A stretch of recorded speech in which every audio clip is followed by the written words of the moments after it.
얻으시다라는 제목을 가지고 말씀을 살펴보도록 하겠습니다. 한번 따라하겠습니다. 성전세를 내고 영혼을 얻으시다. 제가 이번 주 어떤 교수님하고 통화하는데 교수님이 이렇게 질문하시더라고요. 김 목사 요즘 어떤 설교해? 그래서 뭐 이러이러한 설교합니다. 그랬더니 요즘 성도들 되게 힘들어. 고유가로 전쟁으로 지금 자영업자들도 너무 힘들고 힘든데 지금 예수님의 따뜻한 위로가 있는 말씀 많이 전해줘. 지금 성도들 많이 힘들어 이러시더라고요. 그래서 제가 이번 한 주 되게 많이 이렇게 묵상하면서 어떤 말씀을 전하면 예수님의 좀 따뜻함, 그러니까 예수님이 우리를 사랑하신다는 것들은 다 아는데 좀 세심하게 우리를 사랑하시는 그 따뜻함, 뭔가 세심한 따뜻함을 느낄 수 있는 사랑의 본문이 뭘까라고 이렇게 묵상하다가 오늘 본문인 예수님이 성전세를 내신 장면이라고 생각을 해서 이 본문을 좀 전해드리려고 합니다. 이 본문을 전하면서 제가 갖고 있는 부담감은 이 안에 담겨진 예수님의 따뜻한 사랑을, 세심한 배려를 잘 드러내야 되는데 제가 그러지 못할까 봐 되게 염려가 되는데 성령께서 우리 가운데 좀 팍팍하고 지친 일상 속에서 오늘 말씀이 예수님의 따뜻한 사랑과 위로와 격려가 되기를 이 고유가 시대에 예수의 이름으로 축원합니다. 이제 성전세는 우리나라에 비슷한 세금이 뭐가 있을까라고 AI에게 물어봤더니 주민세가 있다고 하더라고요. 그래서 주민세가 보통세라고 하더라고요. 보통세가 뭐냐면 주민세는 사용처가 정부가 알아서 하는 그런 세금이라고 하는데 성전세도 좀 비슷합니다. 이스라엘의 유대 남자들 20세 이상은 다 성전세를 1년에 한 번 내야 되는데 반세계를 냅니다. 이 반세계는 지금으로 얘기하면 한 30만 원에서 40만 원이에요. 그러니까 1년에 세금을 얼마 내는 거예요? 한 번? 30에서 40만 원 냅니다. 이 성전세는 말 그대로 성전을 위해서 사용해요. 예루살렘 성전을 보수하거나 거기 일하는 사람들의 월급을 주거나 거기에 들어가는 비품들 같은 것들을 사용할 때 이 성전세를 사용하기 때문에 이스라엘의 모든 20대 이상의 남자들은 이 성전세를 내야 합니다. 부자들한테 1년에 3, 40만 원 정도의 세금은 뭐 낼만 하겠지만 가난한 사람들한테는 상당히 부담됐던 금액인 것 같아요. 그런데 이 성전세 사건 속에 예수님의 깊고 세심한 사랑이 있습니다.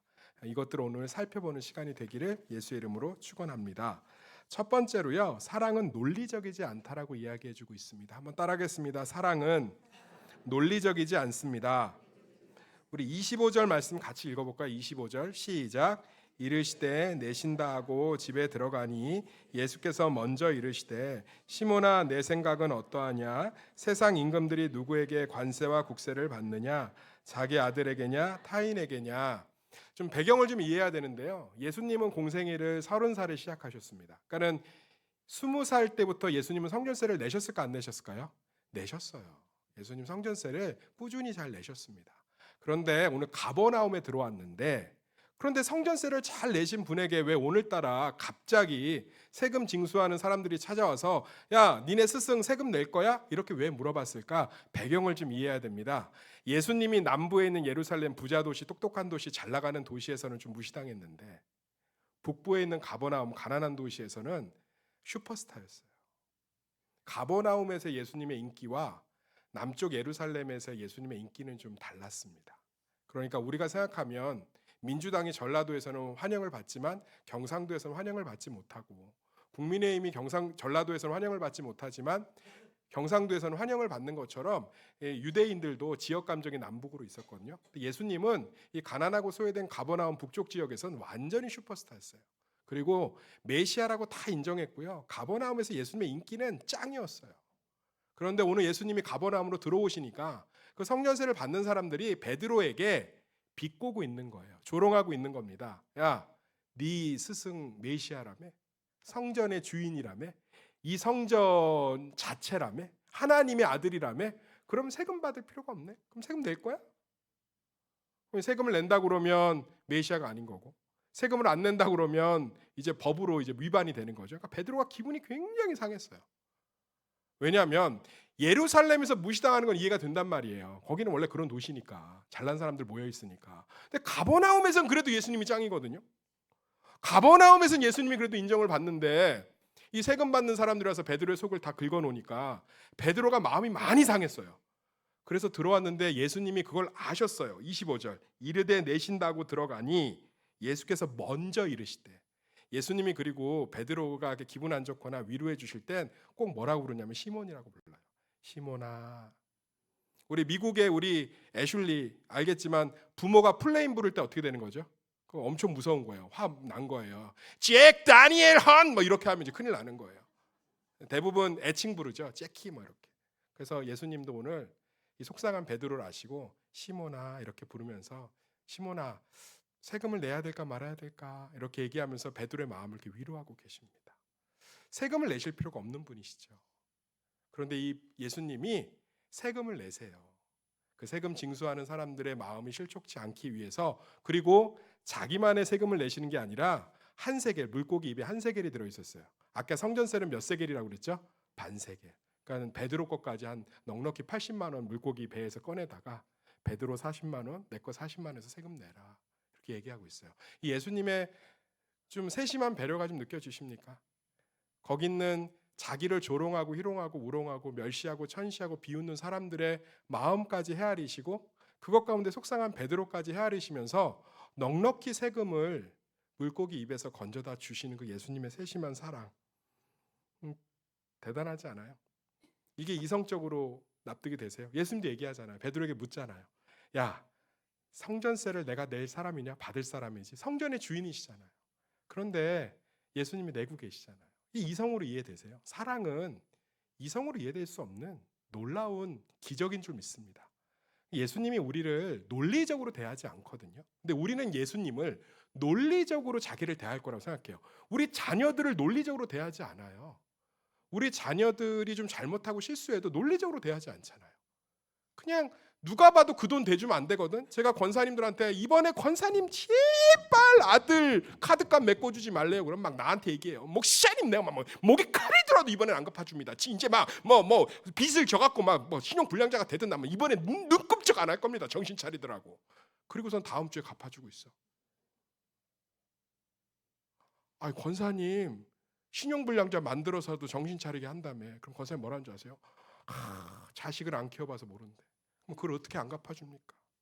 사랑은 원래 논리적이지 않아요.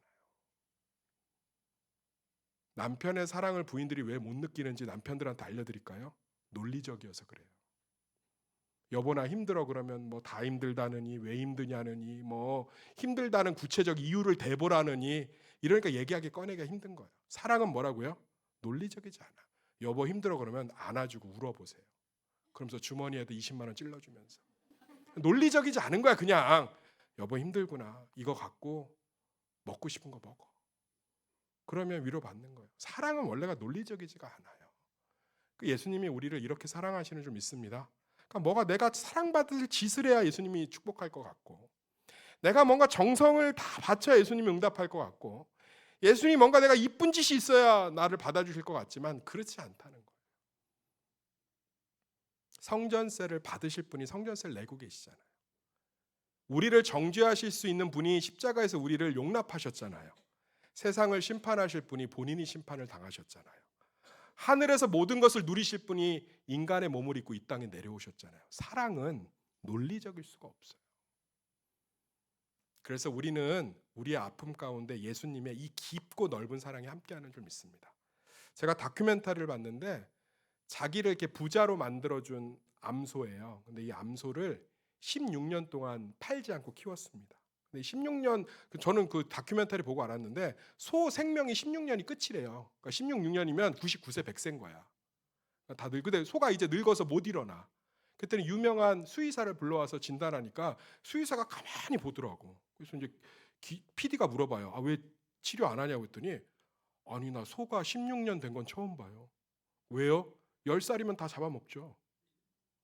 그러니까 이렇게 늙은 소를 뭐 하는 거예요? 처음 간만에 보는 거야. 야, 그러면서 수의사가 그러더라고. 아니 10살 되기 이전에 팔지 뭐하러 16년까지 키웠어요. 이거 못 일어나요 늙어서.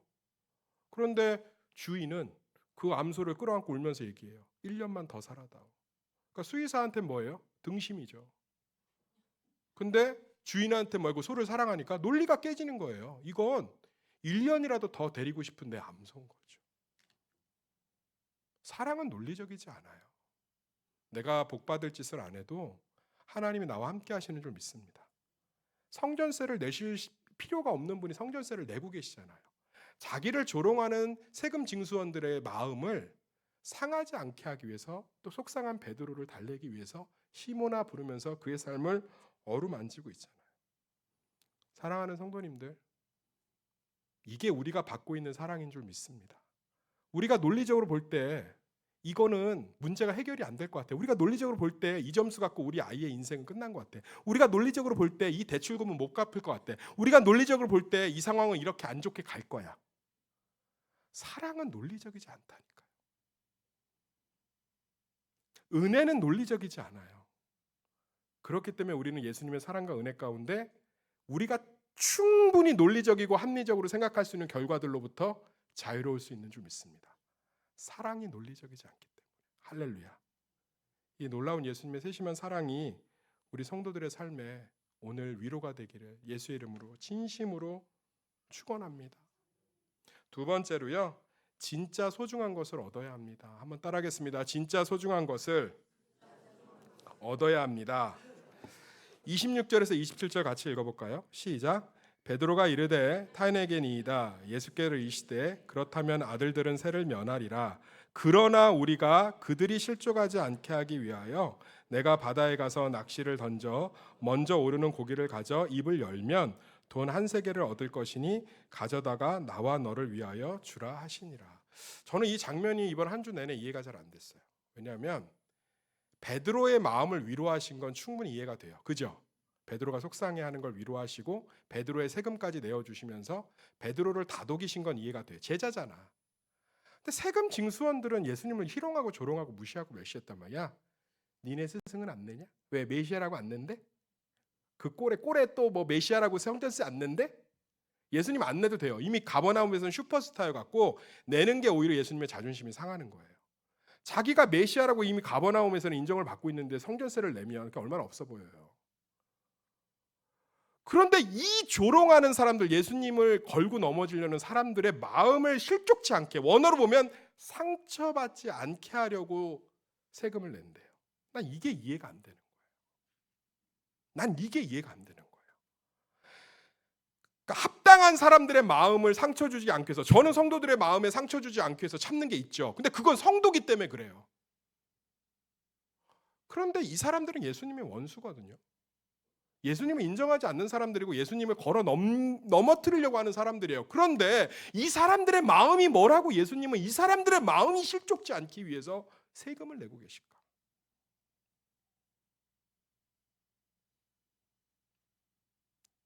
이 사람들이 하나님의 창조물이고 하나님의 이스라엘 백성이기 때문에 예수님은 그들의 마음을 살피고 있는 거예요. 할렐루야.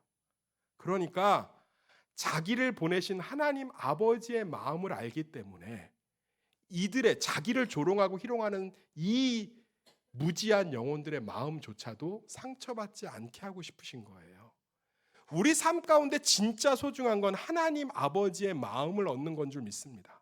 그러니까 예수님은 지금 자기를 보내신 아버지의 마음을 알기 때문에 자기를 이 어둠 가운데 무지한 사람들 가운데 자기가 메시아가 왔는데도 성전세를 받고 있는, 납작 엎드려서 자기의 인생의 전부를 주고 얻어도 모자람이 없는 그 성전의 참된 축복의 근원인 메시아가 왔음에도 불구하고 조롱하면서 성전세를 달라고 하는 이 사람들을 치근히 여기시고 소중히 여기신 건 그런 그들을 위해서 하나님이 보내신 아버지의 마음을 아셨기 때문에 그래요.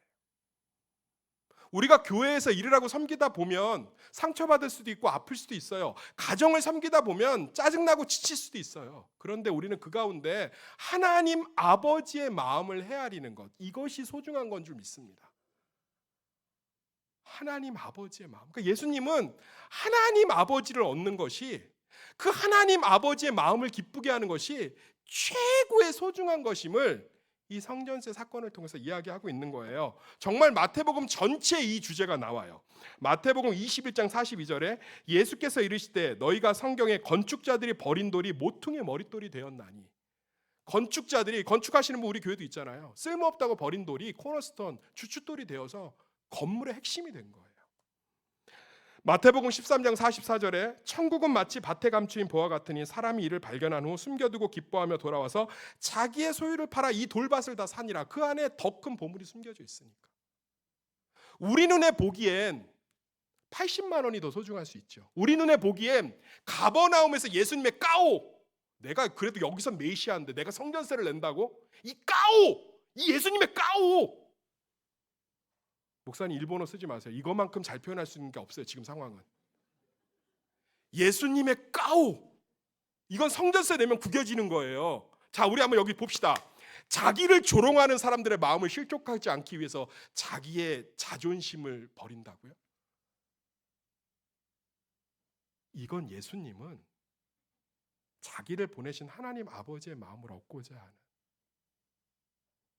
사랑하는 성도들, 우리에게는 효율이 중요해요. 우리에게는 돈이 중요해요. 우리에게는 자기 사람이 중요해요. 우리에게는 우리 이득이 중요해요. 우리에게는 우리 유익이 중요해요. 아니요. 진짜 소중한 것은 하나님 아버지의 마음인 줄 믿습니다. 이것을 헤아리는 자들이 예수의 자녀요, 예수의 생명이요, 예수의 축복이요, 예수의 백성 되는 줄 믿습니다. 마태복음 7장 6절에 이렇게 써 있습니다. 거룩한 것을 개에게 주지 말며 너의 진주를 돼지 앞에 던지지 말라. 우리는 우리에게 소중한 것을 내가 안다고 생각해요. 그런데 성경이 말하는 것이 우리에게 소중한 건 줄 믿습니다. 이건 누가 봐도 예수님의 까오를 지키는 게 소중한 거예요. 이건 누가 봐도 80만 원을 지키는 게 소중한 거예요. 이건 누가 봐도 예수님이 자기 자존심을 지키는 게 소중한 거예요. 자기를 조롱하는 자들의 마음을 상하게 하지 않는 건 미련한 거예요. 그런데 하나님 아버지의 마음은 거기서 얻어지는 거예요. 할렐루야. 저는 이게 축복이라고 생각합니다. 그러면서 베드로가 가장 익숙한 방법, 따라합시다. 베드로가 가장 익숙한 방법. 베드로가 어부니까 가장 익숙한 방법이 뭐겠어요? 낚시죠. 그 낚시를 통해서 물고기 입에서 한 세계를 꺼내셔서 이 사람들의 마음을 헤아리고 베드로의 상한 마음을 치유하고 계십니다. 저도 이번에 이런 비슷한 경험을 했어요. 예수님의 사랑을. 현경훈 집사님이 저한테 자꾸 이제 낚시를 가자고 하더라고. 근데 제가 뭐 목회 일정이 안 되니까 갈 수가 없죠. 그래서 이제 목요일 날 시간을 내서 지난주 목요일 날 현경윤 집사님하고 단둘이 낚시를 갔어요. 근데 뭐 저는 집사님하고 같이 간 게 좋았거든요. 근데 현경윤 집사님 저한테 물고기를 잡게 해주고 싶은 거예요. 근데 본인이 먼저 잡으셨어요. 그때부터 좀 더 가다가 물속으로 뛰어들어가서 잡아서 내 낚시에다 걸어줄 분위기야. 너무 애타하시더라고. 너무 애타하셔서 내가 너무 미안하더라고. 근데 결국 이제 잡았어요. 그러더니 그때부터 모든 걸 자유하시더라고. 근데 이제 그렇게 해서 어딜 갔냐면 부여, 예, 홍산저수지. 부여 분 계세요? 근데 저 홍산저수지가 그렇게 아름다운지 몰랐어요. 근데 처음 갔거든요. 처음 갔는데 너무 익숙한 거예요. 그 저수지가. 왜 이런 이 느낌이 있어요? 왜 여기가 익숙하지?